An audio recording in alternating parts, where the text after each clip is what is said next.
Bonjour à toutes et à tous. Merci d'être venus. Merci à Lecture en Tête pour cette carte blanche et merci à vous, Lilia Hassen, d'avoir répondu oui à notre invitation.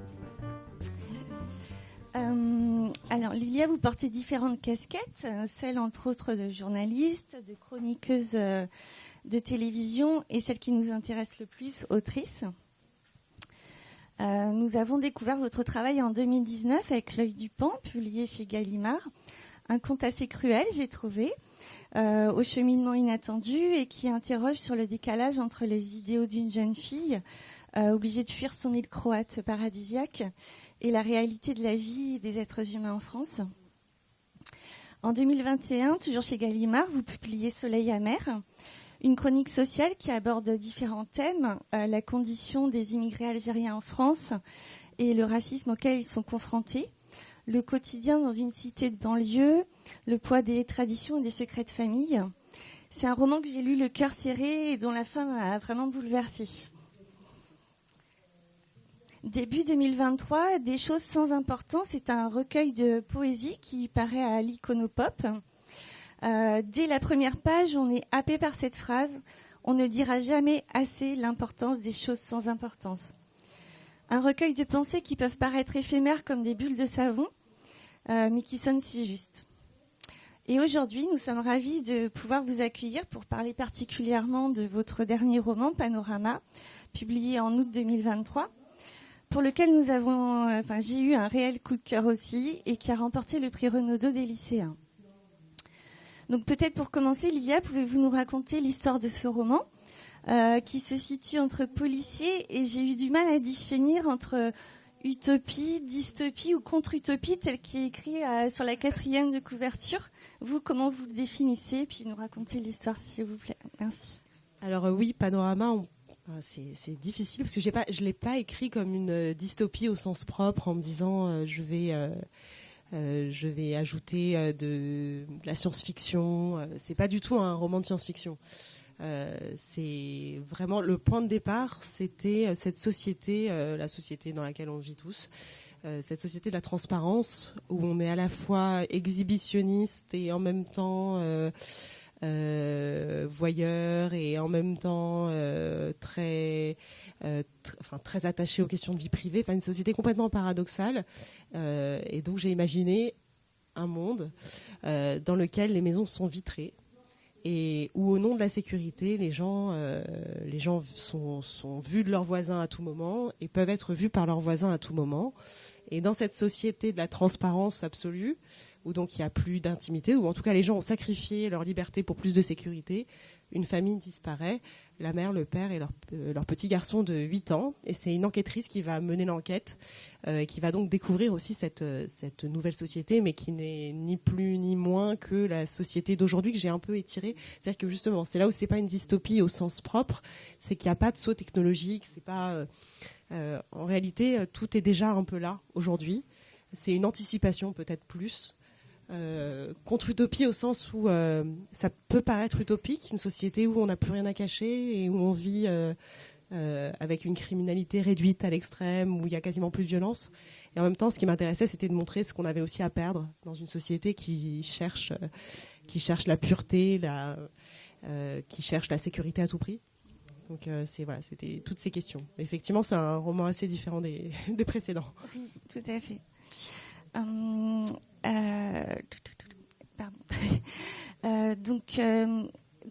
D'où êtes-vous parti pour imaginer cette société dans le futur, cette architecture aussi du coup, donc on se situe en 2049. Comment est née aussi cette intrigue policière Je pense que la question qui sous-tend le roman, c'est aussi la question des réseaux sociaux, la question même des GAFA, de Google, Instagram, Facebook, ce qu'on donne toute la journée. Via nos téléphones, via les caméras de nos téléphones, via les micros de nos téléphones, sans tellement s'en rendre compte, ou même en le sachant, et en se disant toujours, mais moi j'ai rien à cacher. Je suis pas quelqu'un de violent, je suis pas quelqu'un de dangereux, donc après tout, qu'est-ce qu'ils vont faire avec mes informations? Et c'est vrai que je me suis dit, d'accord, alors allons au bout, on n'a plus rien à cacher, plus personne n'a rien à cacher. Et donc, vivons sous le regard... j'ai voulu créer une matérialité aussi de cette idée qu'on a du rien à cacher, en me disant, voilà, c'est comme si on vivait tous dans des maisons transparentes, qu'on s'observait, et parce qu'on se sait regarder, on se maîtrise, on contrôle certaines pulsions, on agit comme il faut agir. Et ce qui m'intéressait derrière ça, c'était aussi de créer une société qui se régulait en elle-même, qui n'était pas la société d'une force supérieure, enfin d'un dictateur. C'est pas une société verticale. C'est une société où les gens acceptent, et c'est là où c'est un peu tordu, c'est que c'est la question de la liberté qui est au centre, acceptent au nom de leur propre liberté, de renoncer à leur liberté. Donc je voulais que ce soit une société horizontale où les gens se jugent, les gens se regardent, les gens s'évaluent, et où on sent un regard sur soi. Et donc on agit comme on pense qu'il faut agir. Et ça, je trouvais que c'était quelque chose de plus réaliste en fait aujourd'hui au XXIe siècle. Il y a eu la période du XXe siècle avec justement ces dictatures et voilà, au XXIe siècle, nos sociétés occidentales, on l'a vu pendant notamment la crise du Covid, des sociétés qui, en fait, on nous oblige pas concrètement à grand chose, mais en se parlant, en se jugeant, mais toi t'as fait ça. Par exemple, c'était la question vaccinale typiquement. C'était mais vous êtes vacciné, ah bon, pourquoi? Mais alors, si vous faites pas dans la famille, vous êtes exclu. Donc en fait finalement les gens se sont régulés. Et ça, il y a eu aucune obligation en soi concrète, à part dans certaines professions, mais les choses se font comme ça. Et ça se fait de la même manière pour la mode, ça se fait de la même manière pour ce qu'on considère être le bon goût. Tout se fait comme ça par capillarité. Et j'avais envie de pousser le curseur au maximum. Il est poussé. Le point de départ de cette nouvelle société est la Revenge Week en 2029. Pourquoi et comment en est-on arrivé à cette semaine de vengeance ? Justement, quand j'ai commencé à penser à cette société de la transparence, cette société vitrée, je me suis dit, bon, les gens ne vont pas y croire sur le papier. Moi, je sais pourquoi j'écris ça. Mais il faut surtout comprendre comment on en arrive là. Et j'ai réfléchi à plein d'hypothèses en me disant, est-ce que c'est un attentat ? Je me suis dit, les attentats, on en a déjà eu, des grosses failles de sécurité. On en a déjà connu, ça n'a pas débouché là-dessus. En fait, ce qui a le plus créé cette relation entre liberté et sécurité, justement, c'est plus la question du Covid, du confinement. Et donc j'ai commencé à réfléchir à tout ça et je me suis dit, il y a un nœud dans la société qui est une grande question qui risque de peser dans les années à venir, et finalement l'actualité depuis la sortie du livre ne m'a pas démenti. C'est la question de la justice. Et désolée. Et la question de la justice, parce que les gens comprennent pas pourquoi pour des délits mineurs ils sont parfois poursuivis, et pourquoi pour des crimes, des agressions sexuelles, des viols, etc. Il se passe parfois rien. Et donc cette incompréhension du système judiciaire, du temps long aussi, parce que c'est ça aussi la justice, c'est laisser retomber les émotions pour juger plus tard. C'est pas le sondage, c'est pas les émotions des réseaux sociaux. Ça, il m'a semblé qu'on aurait un problème quand même avec ça dans les années à venir. On comprend plus notre système judiciaire, on comprend pas nos politiques. Et c'est comme ça que j'ai eu l'idée de cette semaine de vengeance, en me disant, si demain, en fait, de manière, ça peut être un peu brutal de le présenter comme ça, mais je me suis dit, si demain on attrape un pédophile dans la rue et qui se fait lyncher, en fait, je suis quasiment convaincue que sur les réseaux sociaux et de manière générale, les gens qui auraient tué cette personne considérée comme un monstre seraient des gens à qui on demanderait la grâce et à qui on dirait qu'il ne faut pas... Enfin voilà, on n'accepterait pas que ces gens soient jugés, punis. Donc il y a quelque chose... et en plus, au moment où j'écrivais le livre, il y a eu l'affaire Lola, donc en septembre l'année dernière. Et je me souviens de débats à la télévision sur est-ce que la femme qui a fait ça doit avoir droit à un avocat ? Est-ce qu'il doit avoir droit à un procès ? Il y avait des vrais sondages comme ça à la télévision. Et donc j'ai compris qu'on avait quand même un peu basculé dans cette réflexion sur la justice. Est-ce qu'il faut qu'on soit dans des justices expéditives ? Est-ce qu'aujourd'hui les violences, parce que je parle beaucoup des violences des mineurs, et l'actualité de cette semaine, c'est pareil... c'est aussi un sujet, en se disant maintenant, est-ce qu'il ne faut pas abaisser l'âge des peines, l'âge de la responsabilité pénale en dessous de 13 ans. Donc ça, c'est des questions qui sont là, qui sont latentes. Et j'ai l'impression qu'en plus, c'est peut-être un axe déformant, mais depuis que j'ai écrit le livre, j'ai l'impression que chaque semaine dans l'actu, j'ai quelque chose qui fait référence à ça. C'est-à-dire que là, c'est vraiment les violences des mineurs, et c'est quand même un gros sujet aussi du livre. c'est comment les jeunes deviennent aussi de plus en plus violents. Pourquoi ? Et donc voilà, c'était toutes ces questions-là. Et j'ai donc imaginé cette semaine qui est une semaine de vengeance où les gens se sentent légitimement, se sentent légitimes pour commettre des violences, des crimes, au nom d'une justice qui n'est pas rendue par ailleurs. Donc dans ce roman, vous abordez de nombreuses thématiques. On va en parler de quelques-unes, parce que évidemment, comme vous dites, il y en a vraiment beaucoup. Page 21, vous écrivez « La transparence est un pacte citoyen fondé sur la bienveillance partagée et la responsabilité individuelle », donc d'après le préambule de la Constitution de 2030. Cela paraît bien sur le papier. Alors oui, des drames qui auraient pu être dramatiques sont évités. Mais forcément, la transparence a des conséquences. Déjà, cela crée des communautés encore plus distinctes. Donc, finalement, on accepte d'être avec et de voir que ceux qui nous ressemblent. Et individuellement, des troubles peuvent apparaître, comme votre personnage Rose, qui se dessine sans arrêt de peur de s'oublier. Vous écrivez « Pour ne pas se perdre dans le regard des autres, elle voulait retenir son image, se créer une bulle à elle dans un monde transparent. » Oui, la société de la transparence, c'est aussi une société très communautaire, où on accepte de vivre qu'à côté de ceux qui nous ressemblent. Et ça, c'est déjà un peu le cas aujourd'hui. C'est déjà le cas, voilà, mais c'est encore plus distinct. Oui, c'est ça. Donc c'est des marqueurs sociaux, mais c'est aussi des marqueurs de... Il y a un quartier qui est un quartier féministe interdit aux hommes, il y a un quartier... il y a différentes sortes de quartiers. Il y a des quartiers homosexuels, mais comme à Paris, il y a un quartier homosexuel. Enfin, c'est déjà des choses qui existent. Mais effectivement, j'ai poussé encore les curseurs en montrant en fait ce que pouvaient donner nos communautés sur les réseaux sociaux. C'est-à-dire qu'il y a ce mot de communauté aujourd'hui sur Instagram, par exemple. Quand les gens s'expriment, ils disent ma communauté.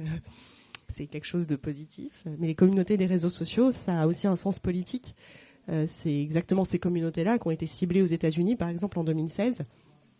Pour influencer un vote, une élection. Donc c'est pas quelque chose. En fait, ça paraît léger parce que ce sont des mots qu'on entend comme ça. Et en fait, c'est des mots qui ont un sens politique très très fort. Et effectivement, j'ai un personnage qui est en contrepoint parce que le roman peut paraître un peu dur comme ça, mais en contrepoint, c'est aussi ce que j'ai voulu écrire, c'est aussi une ode à la poésie, justement, aux gens qui sont pas prêts à tout non plus. Pour leur sécurité, qui sont pas prêts à franchir des étapes. Aujourd'hui, quand on veut prendre l'avion, c'est très compliqué, ça l'est de plus en plus. Enfin, tout devient très très compliqué. Et certes, la sécurité est importante, donc c'est un conflit qu'on a tous. Parce qu'on se rend bien compte qu'au bout d'un moment, enlever ses chaussures, ouvrir ses sacs, etc., c'est lourd. Mais en même temps, on accepte tous ce jeu-là parce que pour la sécurité. C'est vrai que si on va plus loin, on se dit mais alors jusqu'où peut-on aller pour assurer notre sécurité ? Et je pense que c'est des questions qu'il faut quand même qu'on se pose. C'est-à-dire que les caméras dans les rues, c'est une chose, mais en fait, là, ce qui s'est passé pendant le confinement, c'était par exemple en Suède l'administration qui demandait aux gens d'allumer leur webcam chez eux pour s'assurer qu'ils étaient bien chez eux. Donc il y a une forme d'intrusion aussi dans les domiciles. Donc c'est des choses, quand tout va bien, on ne se pose pas tellement la question, mais il faut toujours quand même réfléchir à l'après. Et effectivement, voilà ce que je voulais montrer aussi dans le roman, c'est en contrepoint ce que l'intimité nous apporte aussi, à savoir dans l'écriture, dans l'imagination, dans les relations amoureuses, ce qu'on a à perdre, à tout vouloir montrer. Moi, quand j'entends des couples dire nous, on n'a rien à cacher, ou alors on est transparent l'un envers l'autre, dire très bien, mais jusqu'où en fait, si demain je mets une puce à la femme que j'aime parce que on est transparent, ça s'appelle plus de l'amour et ça s'appelle pas de la confiance. La confiance suppose qu'on ne sait pas tout de l'autre, et c'est pour ça qu'on fait confiance. C'est parce qu'on ne sait pas. Si on sait tout, on n'a plus besoin de faire confiance. Et donc c'est aussi ce qu'on a à perdre. En ayant de moins en moins besoin de faire confiance aux autres, parce qu'on a de plus en plus de choses, on est de plus en plus encadré pour ne pas avoir à faire confiance, mais c'est aussi des questions à se poser. Donc cette notion de transparence, alors effectivement l'amour, c'était une autre thématique. J'allais rebondir, donc l'amour dans le couple, l'amour via les applis de rencontre, l'amour vu par les ados. Et la passion, mais impossible, car trop dangereuse. Donc c'était oui, effectivement ma question, cette intimité, non pas de souci, ce sentiment amoureux n'est pas, enfin dans cette société sans secret n'est pas tout à fait possible. Vous faites aussi référence à différents types de consentement, notamment celui dans un couple avec les lits sarcophages. Vous allez pouvoir nous expliquer un petit peu le lit sarcophage, mais aussi le consentement des enfants qu'on expose sur les réseaux sociaux. C'était une valeur importante, une valeur morale à parler dans votre roman. Dans une société où on parle autant du consentement, il y a un consentement qui n'est pas du tout respecté, c'est celui des enfants. C'est que, moi je sais pas, j'ai l'impression que le fait de poster ses enfants, c'est les exposer. On leur demande pas leur avis, on sait pas plus tard s'ils diront pas moi je voulais pas avoir de photos de moi bébé, et c'est vrai que moi par exemple aujourd'hui je serais très gênée que vous exposiez une photo de moi bébé par exemple en disant on a retrouvé ça. Je dirais super, mais c'est ma vie privée. Mais à partir du moment où si mes parents avaient fait ce choix-là de m'exposer enfant à l'âge d'1 an, 2 ans, aujourd'hui sur internet tu aurais possiblement des photos de moi des photos d'enfance, et je serais personnellement très mal à l'aise. Et aujourd'hui on le fait parce que ça nous fait plaisir, on se rend pas tellement compte, mais c'est quand même la question du consentement, et cette question elle est complètement bafouée quand il s'agit des enfants. Je parle même pas des influenceurs, parce que parfois on utilise les enfants justement, comme je l'écris dans le livre, comme un nouveau marché à conquérir. Donc c'est presque un sac à main, un enfant. Ça permet d'avoir des nouveaux cadeaux, du mobilier pour les enfants, d'avoir des vêtements de marque d'enfants. Voilà, donc ça c'est encore autre chose. Mais voilà, même dans la vie de tous les jours, même les gens qui sont pas influenceurs, c'est vrai qu'il y a quand même cette question des enfants qui est une question qui m'obsède depuis mon premier roman aussi. Ça fait penser au livre de Delphine de Vigan, Les enfants sont rois. Oui. Ça fait peur. Oui, elle parle même de la question des enfants qui deviennent influenceurs eux-mêmes en fait, oui. Forcés par leurs enfants, par leurs parents, oui. Des enfants qui sont forcés par leurs parents à vendre des produits en ligne, quoi. Donc c'est encore l'étape d'après, enfin l'étape au-dessus. Du coup, voilà. Alors donc, alors là, je passe sur autre chose, une autre thématique. Donc la justice aussi. Donc vous en avez un petit peu parlé. Donc il y a le procès de la justice qui est fait. Les gens se rendent justice eux-mêmes lors de la Revenge Week. Les communautés se créent leur propre système de tribunal. La transparence permet-elle de montrer et réparer toutes ces injustices et du coup d'accéder à plus d'égalité, de normes, de sécurité, véritablement ? Oui, en fait, c'est pour ça que c'était une question difficile et que quelque part j'ai pensé ce roman comme une utopie. C'est que je me suis dit, en fait, il y a plein d'avantages quand même à cette transparence. Effectivement, plus de transparence politique, c'est tentant, plus de transparence. Je parle notamment de la sécurité alimentaire, du fait que, effectivement, si quelque part on voyait.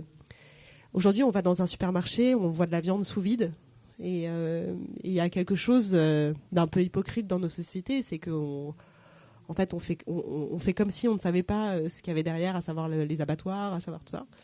Si les abattoirs étaient transparents et qu'on achetait notre viande après, on saurait ce qu'on mange. Enfin, il y aurait mais ça n'empêcherait pas forcément les gens de manger de la viande. Mais en tout cas, en fait, ça pose aussi des questions, cette transparence, qui sont pas des questions forcément tranchées. Mais je faisais la liste de tous les avantages possibles, justement, d'ouvrir parfois les murs. La maltraitance infantile. Et alors, ce qui est fou, c'est que pareil, j'étais en train d'écrire le livre. Et donc je parlais de cette question de la maltraitance infantile, et un matin j'allume la radio, je tombe sur une émission de France Inter avec Sonia De Villers, et elle recevait un prêtre français aux Philippines qui avait construit un orphelinat transparent, en expliquant qu'il n'y avait pas 1 centimètre carré qui était caché, que tout était ouvert pour la sécurité des enfants, que c'était hyper important. Et je me suis dit, d'accord, en fait, il y a déjà des exemples de maisons transparentes pour la sécurité. En fait, ça existe. Je n'ai rien inventé, en fait. Alors même que je me disais, peut-être que je vais un peu loin avec ces maisons transparentes. Les gens vont me dire, c'est sympa, mais c'est pas possible, c'est pas réaliste. Et en fait, il y avait ce prêtre qui parlait de son orphelinat aux Philippines, et la journaliste qui répondait, ah oui, comme si c'était une super idée. Et je me suis dit, bon, en fait, voilà, quelque part, ça dit quelque chose justement de l'état d'inconfiance. Ça veut dire que lui, en tant que prêtre, il a tellement peur, parce qu'il y a tellement de soupçons qui pèsent sur l'Église, tellement peur d'être un jour accusé de quelque chose, que ça le protège lui. De dire j'ai un orphelinat transparent, ça lui permet d'avoir des dons parce que les gens se disent bah, c'est transparent donc j'ai pas de doute, il se passe pas des choses horribles dans cet orphelinat aux Philippines. Et puis les enfants, voilà, je sais pas eux comment ils le vivent, mais il y a, ça dit un truc de l'état de confiance et de défiance surtout de nos sociétés, où on en vient à devoir montrer patte blanche, à devoir dire ah mais moi je ne veux pas être accusé un jour d'eux, donc je précise tout de suite que je n'ai rien fait. Mais c'est aussi comme ça qu'on est rentré dans une société très procédurière où on envoie des mails pour être sûr. Il y a vraiment un sujet avec la confiance. Cette notion de transparence, on l'entend dans de nombreux domaines, politiques, mais est-ce que c'est possible d'être transparent sur absolument tout ? Non, d'ailleurs, je ne dis pas comment le livre se termine, mais oui, c'est une sorte de constat d'échec. La transparence, c'est un mot qui... Il y a une phrase de Gabriel Garcia Marquez que j'aime bien qui dit que chaque être humain a 3 vies. Une vie publique, une vie privée, une vie intime, une vie secrète. Une vie privée, une vie secrète. Et on voit que la vie privée, de plus en plus, ça ne veut plus dire grand-chose. La vie plus publique, bon, c'est la vie publique. Et la vie secrète, c'est aussi comment on cultive son jardin secret, comment on se cultive. Et ça, c'est pour ça que la lecture est importante. C'est parce que c'est une chose qu'on ne peut pas nous enlever. C'est ce qu'on a lu, notre imaginaire, les films qu'on a vus. Tout ça, c'est quelque chose, c'est la vie intérieure. Et pour moi, on est dans des sociétés où, au contraire, on parle de la place de la culture. La place de la culture, elle a une importance autant plus grande qu'il y a des caméras à l'extérieur. Qu'on a plutôt intérêt à se cultiver intérieurement, à construire cette vie secrète. Celle qui ne se voit pas, mais celle qui irradie aussi, parfois, quand on est dans des conversations. Et quand je rencontre des lycéens ou des étudiants, souvent, c'est ce que je leur dis. Je leur dis ça, c'est une chose qui vous appartient, qui est en vous. Et ça, c'est pas transparent, ça ne se voit pas. Vous rencontrez quelqu'un, vous ne savez pas s'il est cultivé ou pas, ce qu'il a lu, ce qu'il connaît. Mais ça, c'est du patrimoine aussi.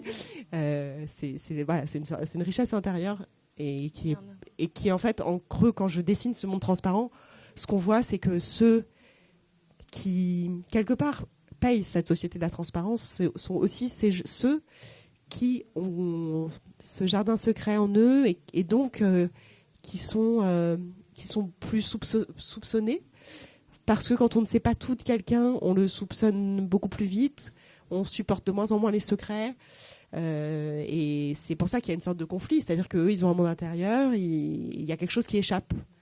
Et moi, j'aime bien ces personnages qui ne disent pas tout, qui ne montrent pas tout, on ne sait pas tout. Je trouve que c'est des personnages intéressants parce qu'ils sont complexes, et en tout cas, quand on écrit des romans, c'est qu'on aime cette complexité.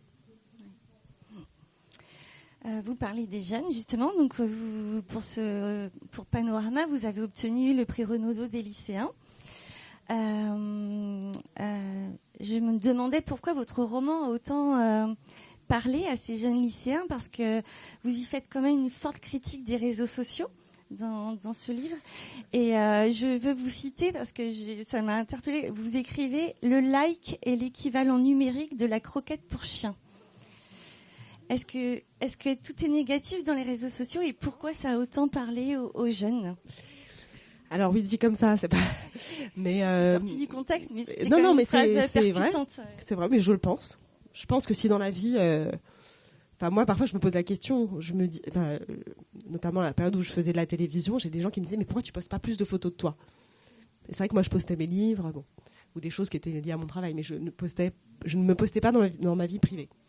Et c'est vrai que j'aurais pu tirer bénéfice de cet exercice-là, de me dire, après tout, je suis en vacances, je vais mettre une jolie robe, je vais avoir des likes. Et je me disais toujours, mais en fait, tu vas avoir donc l'approbation de gens que tu ne connais pas. Et si c'est un nombre suffisant, je vais me sentir valorisée par ça. Si j'en ai pas assez, je vais me dire, il y a peut-être un problème dans ma photo. Les commentaires, ce sera à peu près les mêmes, parce qu'il y a 2 sortes de commentaires sous les photos de femmes. C'est vous êtes jolie ou est-ce que tu as acheté ta robe. Donc je savais à peu près à quoi m'attendre. Il n'y a pas beaucoup de surprises en général. Il n'y a personne qui fait une citation de Proust sous la photo, ça n'existe pas. Donc je me suis dit, bon, je vais rentrer dans un jeu où je vais perdre du temps, où je vais avoir des gens qui me disent qu'ils m'aiment. Mais en fait, je ne sais pas s'ils m'aiment. Il y a beaucoup de gens qui likent frénétiquement aussi, donc ça veut rien dire. Et tout ça va faire monter ou pas ma cote sur un réseau social, justement, où je risque en plus parce que par exemple, j'aurais eu les moyens de me payer des vacances dans un endroit chic, de faire culpabiliser, enfin en tout cas complexer quelqu'un d'autre. Enfin, je trouve qu'il y a une forme de responsabilité aussi là-dedans, de se dire... moi, je sais pas, quand je vois une photo d'influenceuse en maillot de bain, je me dis, mais il y a combien de gamines de 15 ans qui vont faire des régimes après avoir vu cette photo ? Le bénéfice de ce petit moment narcissique où on va lui dire t'es super. Je trouve que derrière, il y a quand même un coût aussi pour la société qui est pas négligeable. Et donc, c'est des questions que je me pose. Moi, quand ma sœur, elle me disait, mais pourquoi tu postes pas plus de photos ? Je me suis dit, mais en fait, qu'est-ce que je vais gagner ? Ah oui, en fait, je vais gagner des likes. Et avec ces likes-là, ça veut dire que je vais avoir plus d'abonnés. Et comme je vais avoir plus d'abonnés, on va m'inviter peut-être dans les défilés ou je sais pas. Et donc, je vais peut-être avoir des cadeaux avec des gens qui vont penser que je vais pouvoir poster le pull qu'ils vont m'offrir pour leur faire de la publicité. Donc, je vais rentrer dans un truc de commerce, une relation commerciale qui va me faire perdre du temps, qui va me faire gagner peut-être un peu d'argent, c'est super. Mais je sais pas, moi, je prends toujours beaucoup plus de plaisir à dépenser l'argent que j'ai gagné. Voilà. Et puis même les vacances, si c'est des hôtels qui m'invitent en espérant avoir des photos, ça veut dire que je vais partir en vacances en me disant il va falloir que je fasse des photos pour cet hôtel. Donc en fait j'y vais pour travailler, je vais pas pour le plaisir. Donc je suis redevable de quelque chose, donc j'en profiterai pas. Moi je trouve que la liberté elle a pas de prix en fait. Et ce qu'on nous fait, quand on nous dit c'est des cadeaux, c'est gratuit, c'est pas gratuit, ça a un coût. Et moi je trouve que ce coût il est lourd. Et d'ailleurs, il y a beaucoup d'influenceurs qui pètent les plombs, qui font des burn-out. Les gens comprennent pas pourquoi, mais parce qu'en fait, ils se retrouvent dans un système où il n'y a plus rien de gratuit dans leur vie, où tout le monde veut les acheter, et c'est un enfer. C'est un enfer. Et donc, je sais pas pourquoi je me suis égarée dans la question. Je sais plus quelle était la question, mais je sais plus quelle c'était. Alors, déjà si vous avez répondu tout. Enfin, alors, est-ce que vous trouvez que tout est négatif vraiment dans les réseaux sociaux ? Est-ce qu'il y a un petit côté positif ou pas du tout ? Non, mais justement, je voulais arriver à ça, c'est que les réseaux sociaux, quand ils sont sociaux, ils sont super. Parce qu'il y a un aspect social dans les réseaux sociaux, et ça c'est pour ça d'ailleurs que je continue à être je suis plus sur Facebook, mais je suis encore sur Instagram pour poster mes livres, parce que c'est une manière de dire justement là quelque part c'est une démarche commerciale assumée. Je sors un livre parce que c'est une création, parce que j'ai mis 9 mois à l'écrire, et donc j'annonce à des gens qui ont envie d'avoir mon actualité que voilà. Donc là, pour moi, ça a du sens, parce que ça débouche après sur des rencontres, parce que voilà. Puis en plus, je suis pas en train de proposer un pull, je suis en train de proposer un livre, donc je suis plutôt contente de le faire. Mais c'est donc là, dans ce cas, et comme pour certaines associations, comme pour des gens qui vendent des choses. C'est-à-dire que moi, ma sœur, elle vend des robes de mariée, c'est très bien qu'elle soit dessus, puisque c'est une démarche commerciale. Et puis, quand c'est des démarches sociales, quand on a parlé du printemps arabe, quand c'est une manière de trouver des gens pour se rassembler en manifestation, les réseaux sociaux ont leur sens. Quand ils deviennent asociaux, ce qui est aussi, justement, par communautarisme, parce que c'est des gens qui sont d'accord avec vous, et que vous entourez que de gens d'accord avec vous-même, c'est une manière de s'enfermer, une manière de faire complexer l'autre, de le rendre jaloux, on rentre dans un système d'envie, etc. Donc un système d'isolement. Là, je critique. Et pareil pour les enfants ils peuvent pas répondre. On les poste sur des réseaux sociaux, ils savent même pas ce que ça, ils savent pas plus tard. Ça, oui. Donc en fait là, il y a quelque chose qui est une sorte de prise d'otage que j'aime pas. On les utilise. Donc là, il n'y a plus rien de social en fait là-dedans. C'est quelqu'un qui, pour son propre profit, se sert de quelqu'un d'autre pour gagner des abonnés, de l'argent et des cadeaux. Et donc, il y a quelque chose qui me déplaît dans ce système-là. Quand ça devient une sorte d'outil du capitalisme, c'est effrayant, mais c'est ce que c'est majoritairement. Donc, faut le dire. Mais c'est pas les réseaux sociaux en soi. Mais justement, si les réseaux sociaux étaient sociaux, je les critiquerais pas. Ça marche. Eh bien, juste ma toute première question, parce que en fait, je vous en pose plein à chaque fois. Et je réponds dans tous les sens. Pourquoi votre roman tant parlé aux lycéens, du coup Non, je réponds pas du tout aux questions. Mais parce que en fait, c'est ça qui est fou, c'est que eux-mêmes ils sont inquiets. Eux-mêmes, ils voient qu'ils perdent du temps, qu'ils sont malheureux. Ils restent quand même mais oui, mais parce que c'est là où c'est fou, c'est que c'est bien fait. Enfin, c'est même moi, si je passe 1 heure, je m'en rends pas compte parce que je vais avoir un contenu qui est fait pour moi, d'une machine qui me connaît suffisamment bien pour cibler. Moi, je vais avoir des livres, des choses, mais je vais commencer à regarder, me dire, il y a un nouveau livre qui sort, je regarde, je lis. En fait, on se laisse happer, puis finalement, ils vont réussir à me vendre un agenda papier.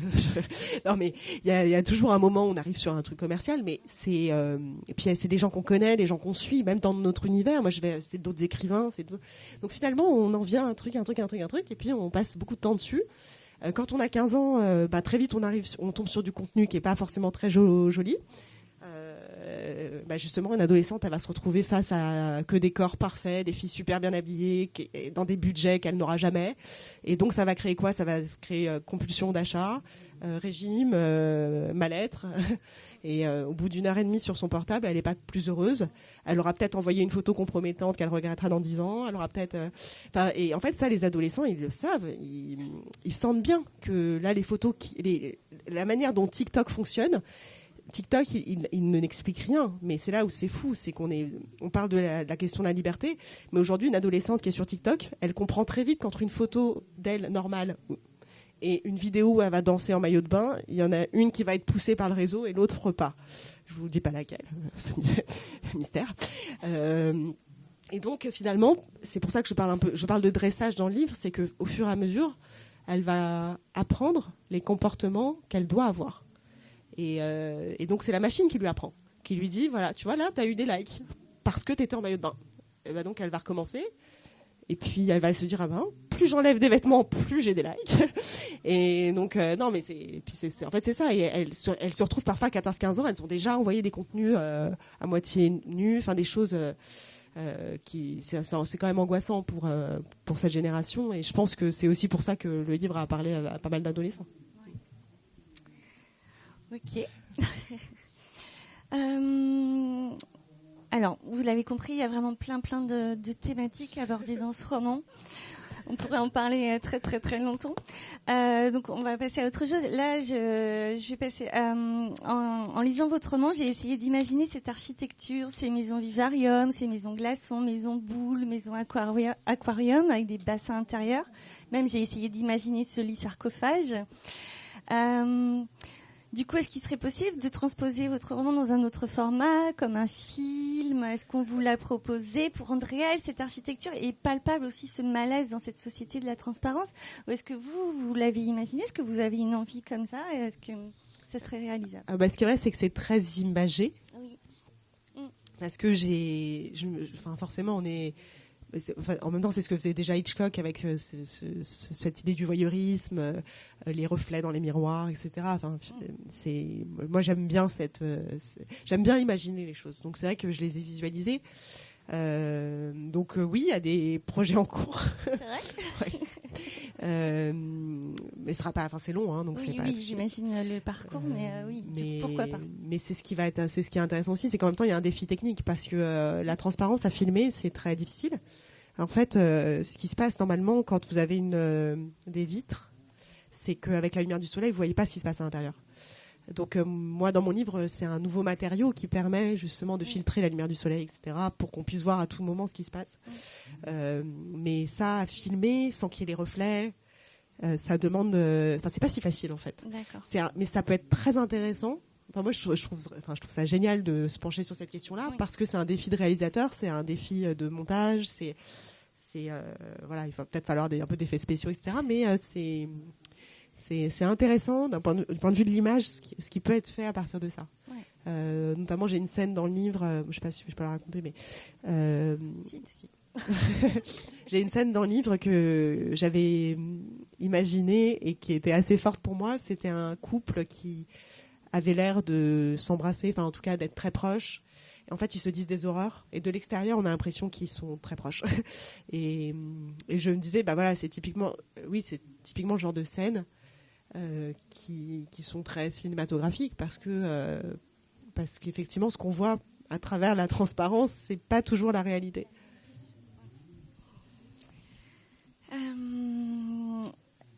Je trouve que, alors je vais venir à votre travail d'écriture, je trouve que vous construisez vraiment vos phrases à coups précis de mots. Comment travaillez-vous? Est-ce dû à votre formation de journaliste, du coup? Alors, en fait, en fonction des romans, c'est pas le même travail. C'est pour ça que c'est ce qui m'amuse d'ailleurs, c'est que je me dis pas, ça y est, je suis un grand auteur.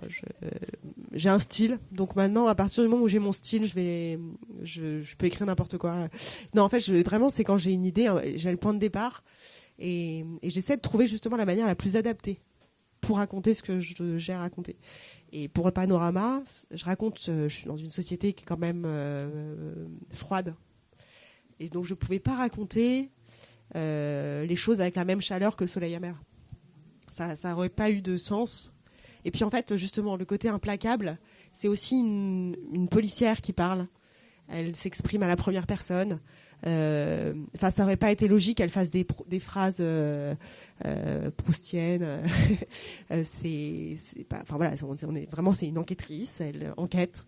Donc, il y avait quelque chose moi, je voulais que ce soit que ce soit même un peu glaçant dans l'écriture. Donc c'est pour ça que les romans sont différents. Il y a des gens qui adorent Soleil amer parce que il y a quelque chose de beaucoup plus dans l'émotion, plus chaleureux, plus humain.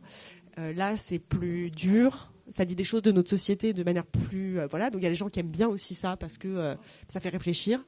Mais en fait, c'est des démarches différentes. Et comme la poésie où là, je suis vraiment dans l'intériorité. Un recueil de poèmes. C'est peut-être plus personnel à certains endroits et c'est plus sensible, mais c'est vraiment en fonction du projet. Je trouve que c'est là où écrire, mais c'est comme en peinture, on va choisir le meilleur outil pour faire ce qu'on imagine. Pour moi, l'outil d'écriture, elle vient après l'image mentale que je m'en fais. D'accord. Et après, je me dis, c'est à moi de m'adapter. J'ai cet outil qui est universel, qui est la palette de mots. Et avec ce vocabulaire, avec ces mots, avec ces images, il y a des romans où j'ai beaucoup plus de descriptions, où il y a des choses qui seront plus détaillées, plus délayées, parce que je suis dans un univers. Par exemple, le premier, c'est une sorte de conte, donc j'avais besoin d'installer certains paysages, etc. Là, on est dans l'univers de la transparence. Les intérieurs sont un peu froids, c'est minimaliste. Les gens se parlent de manière un peu administrative, mais comme les gens de plus en plus aussi dans nos sociétés, le vocabulaire s'appauvrit un peu. Ça, c'était difficile parce que quand on écrit aujourd'hui, il y a cette tentation de se dire mais quelque part, je serais peut-être très valorisée si je faisais des belles phrases.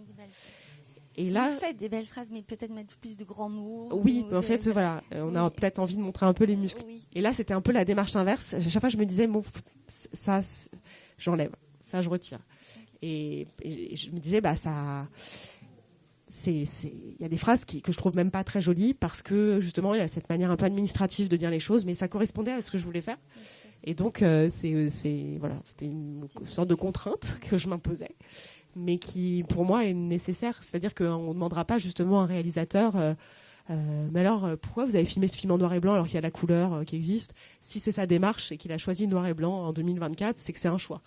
Et de la même manière, j'ai choisi une palette qui était resserrée parce que ce roman le demandait.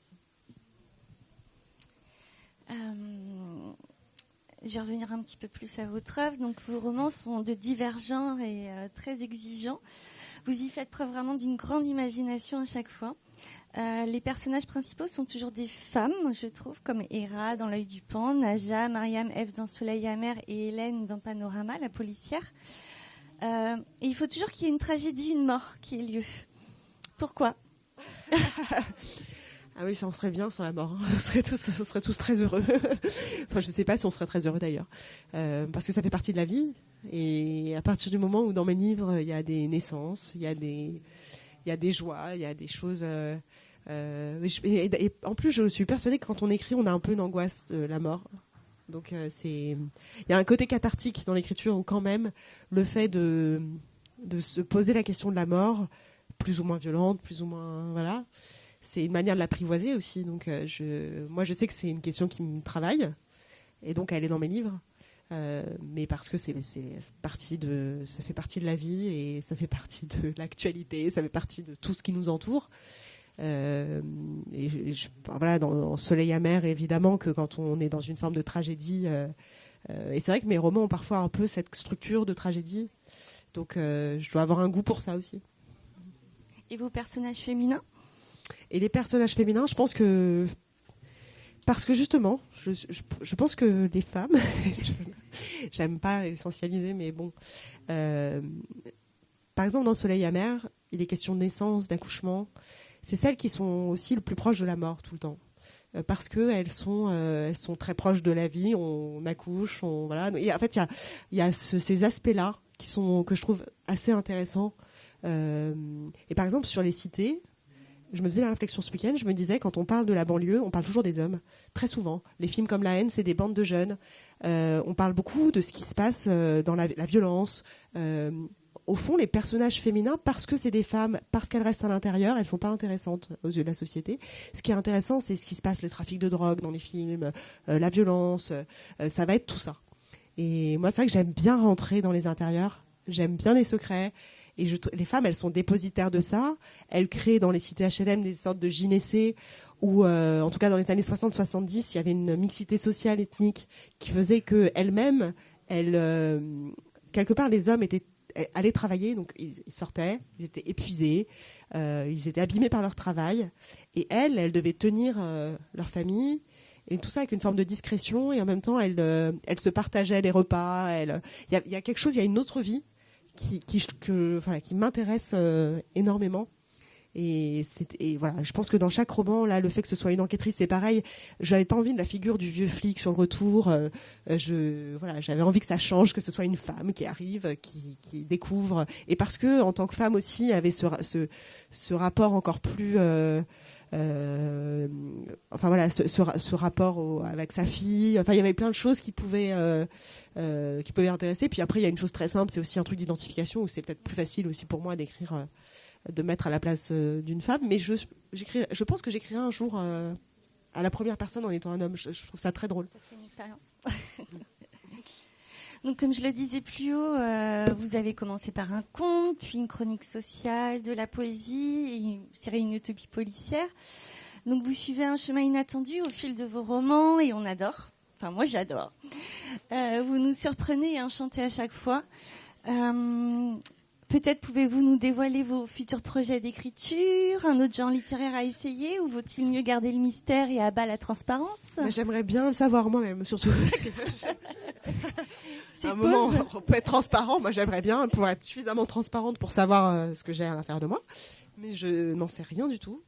Et c'est ce qui est bien aussi, c'est qu'on écrit à partir du vivant, à partir de ce qu'on vit. Et c'est agréable de se laisser le temps de vivre, de connaître des nouvelles émotions, de passer différentes étapes aussi de nos vies. Vous me posiez la question tout à l'heure du féminin.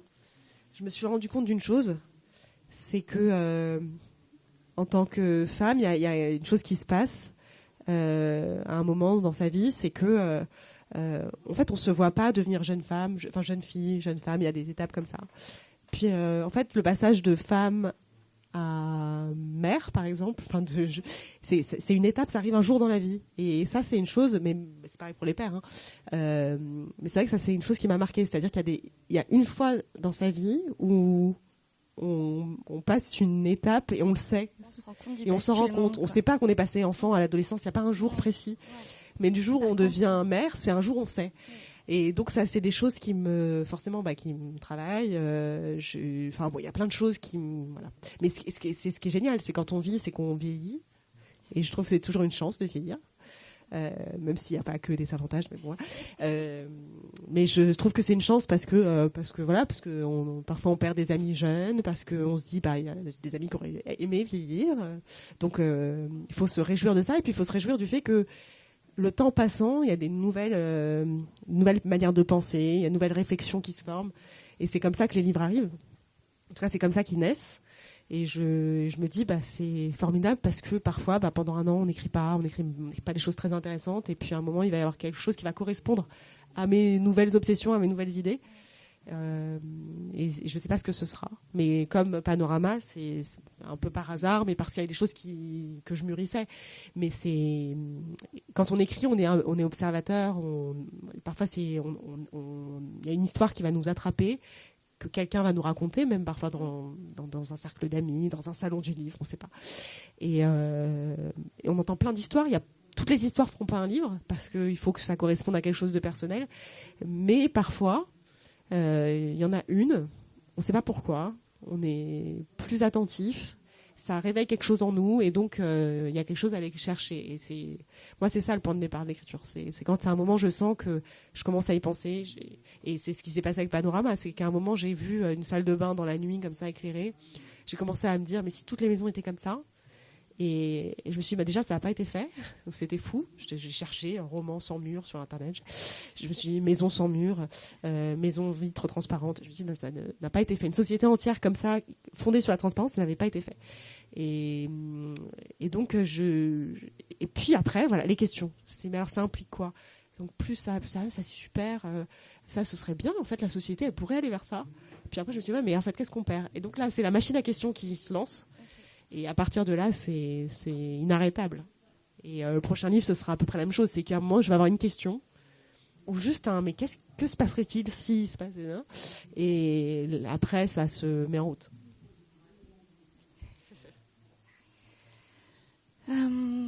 Est-ce qu'il y a des questions?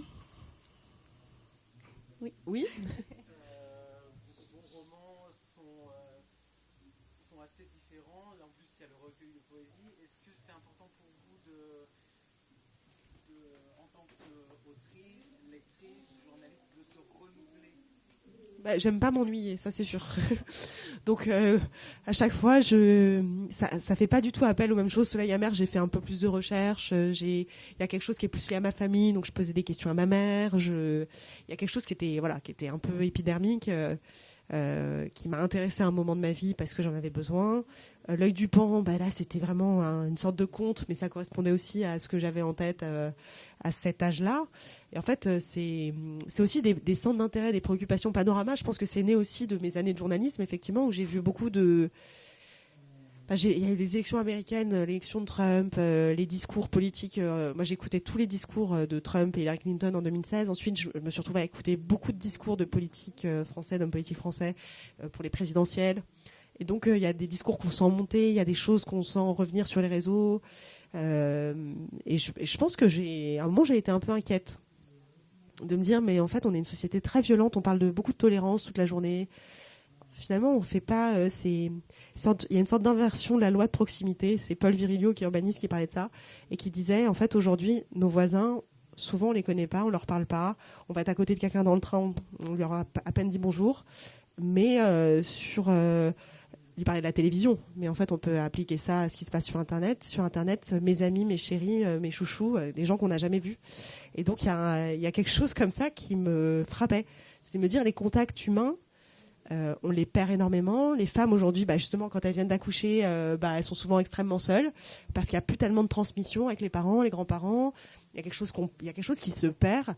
Les personnes âgées, elles vieillissent de plus en plus souvent seules. Il y a quand même une solitude qui est présente, qui est forte. Et c'est contradictoire avec tout ce qu'on entend avec les discours de solidarité. Donc il y avait une sorte de hiatus entre les discours publics et ce qui se passait dans la réalité, où les gens se sentent agressés, se sentent pas bien. Et donc voilà, il y a des choses comme ça qui sont nées à un moment où j'ai senti qu'à travers cette histoire de maison vitrée, il y avait toutes ces contradictions de nos sociétés contemporaines, où à la fois on a envie de voir ce qui se passe chez les autres, on a envie de se rassurer, et en même temps on veut pas trop se toucher. Et le verre, c'est ça. Le verre, c'est je vois ce qui se passe, c'est l'ouverture et la fermeture, et en même temps c'est une barrière. Et donc c'est cette société des contradictions qui m'a fait penser que c'était le bon moment pour sortir ce livre avec les questions de justice dont je parlais.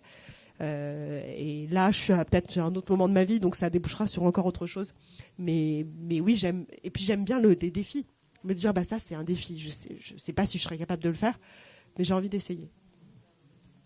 Vous vous consacrez toujours à l'écriture maintenant, du coup?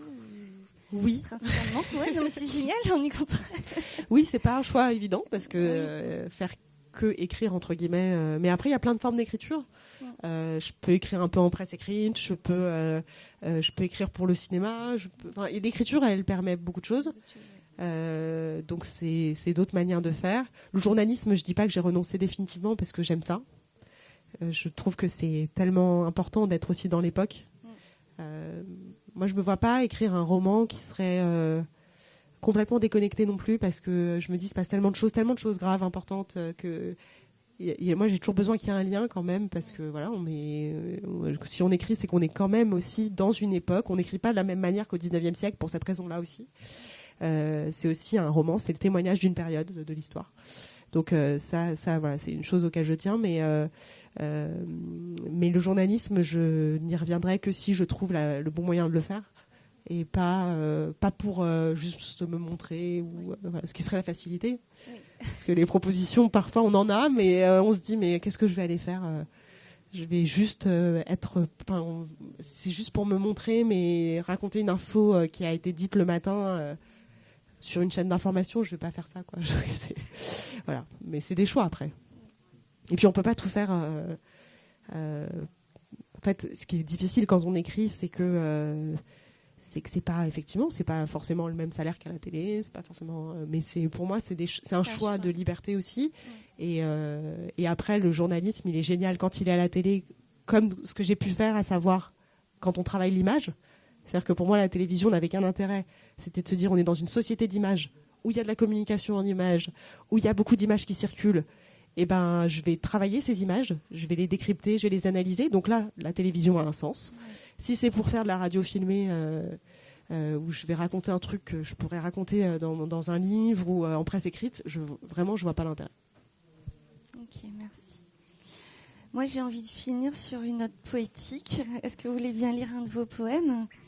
Alors, soit un que vous préférez ou un, moi, qui m'a particulièrement touchée. Oui ? Vous voulez bien ? Je vais choisir.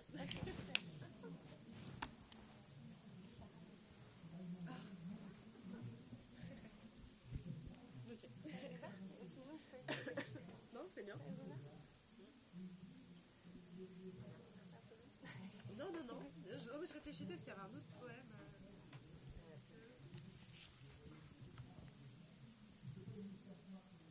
Non, mais c'est là. Je suis désolée, j'ai une voix je suis un peu malade.